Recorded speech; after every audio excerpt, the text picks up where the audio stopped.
வணக்கம். இது கற்கை நன்றி fun with history presented by Deepika Sakthivel.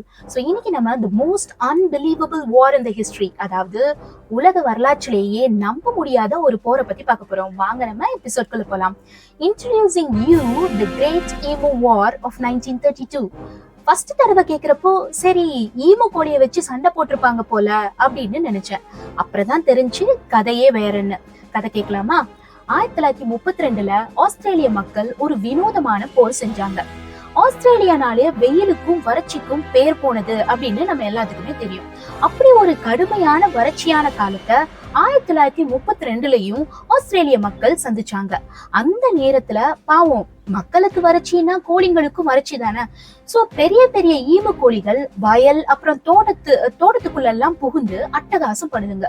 ஆஸ்திரேலிய விவசாயிகளால இந்த பிரச்சனைய சமாளிக்கவே முடியல. உடனே மிலிட்ரிட்ட ஹெல்ப் கேக்குறாங்க. மிலிட்ரியும் அவெஞ்சர்ஸ் மாதிரி போஸ் கொடுத்துட்டு மெஷின் கன்ஸோட சும்மா கெத்தா வந்து இறங்குது. வந்து பார்த்தாதான் தெரியுது நிலைமை கைமீறி போயிட்டு அப்படின்னு. ஆயிரக்கணக்கான ஈமு கோழிகள் களத்துல இறங்கி மிலிட்ரிக்கே தண்ணி காட்டுதுங்க.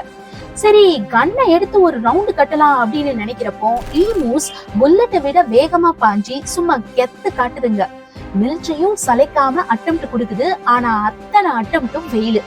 கடைசியில தோல்வியை ஒத்துக்கிட்டு மிலிட்ரி ஈமு கோழிகளுக்கு தான் வெற்றி அப்படின்னு ஒரு டிராஃபியை கொடுத்துட்டு பின்வாங்குது. சிரிப்பு தான் போங்க. ஆனா இதுல நம்ம யோசிக்க வேண்டியது ஒண்ணு இருக்குங்க.